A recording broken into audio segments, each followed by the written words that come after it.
Hey, welcome into another episode of Get to Know Your Angels History, Halos in the Infield Player Profile. On these shorts, we like to bring to you the players that made an impact in their short period of time with the Angels or had a career that has been forgotten over the years that the Angels dropped the ball this 60th anniversary season in profiling the many Angel players that have come through the system or come from other teams to make an impact on the Major League roster.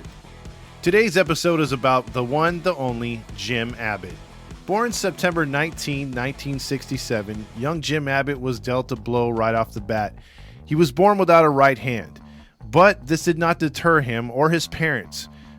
Showing him how to adapt without the use of a right hand was his main goal in life, and doing things despite his disability and moving forward was something he wanted to prove not only to himself, but to everyone out there that doubted him. He began to use this as motivation, playing high school football as a quarterback without the use of a right hand.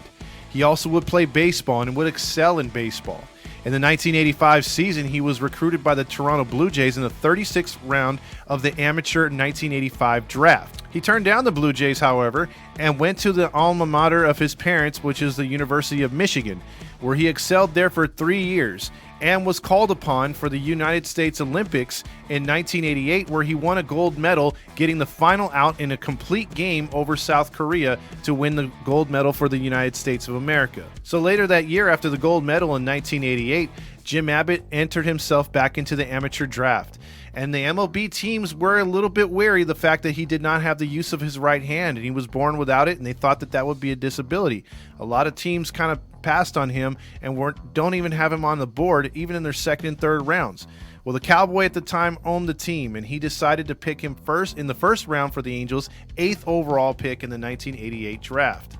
Jim Abbott would excel in his first year in the minor leagues and would not be down there very long. In fact, in 1989, he was at the age of 21 was called up to the big league squad, where he posted a 12-12 record with a 3.92 ERA in 181 innings pitched. He gave up 79 runs in those 180 innings, and he pitched to 115 strikeouts, which was very dominant for a guy who did not have the use of a right hand.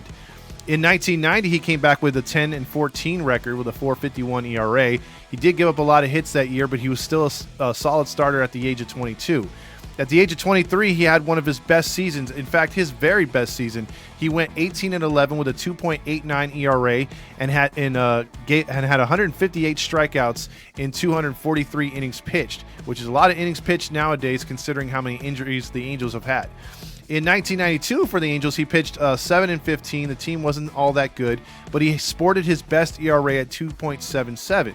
Despite this, the Angels could not hold on to such a good pitcher because the New York Yankees, this would be a trend for them in the mid to early 90s. They would get certain players from the Angels, and this was one of them, and that was Jim Abbott. In 1993, he went over to the New York Yankees.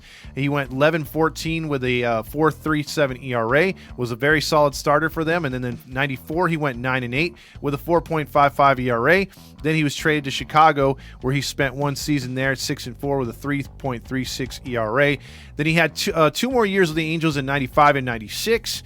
And then he also finishes up his career with the White Sox and Milwaukee. The point is, Jim Abbott was a solid starter while he was here in Anaheim and did a great job motivating people on and off the field. He was a fan favorite and a guy who could field his position like no other. The way that he transferred his glove from his left hand to his right stub, to where he was able to stop balls and throw to other bases. It's a shame he never won a Gold Glove. He fielded his position really, really good. And here's some highlights of what he was able to do. In 1993, Jim Abbott continued to defy the odds. In New York Yankee Stadium, the house that Babe Ruth built, not the new one, Jim Abbott threw a no-hitter and inspired a nation and of those who have disabilities, teaching them that they can always reach their goals no matter what is in front of them. In one of his final seasons with the Milwaukee Brewers, as we'll show you right here, he actually gets his first and only major league hit, and it's an RBI single against the Chicago Cubs. Since Abbott's career has come to an end, He has not stayed out of the limelight. He has written several books and also is a motivational speaker, and making sure that people know that just because you have a disability doesn't mean that you are disabled, and you can live a normal life and excel, maybe be even better than those people without disabilities. Jim Abbott, a true inspiration on and off the field. This has been another episode of Halos in the Infield. Get to know your Angels player profile.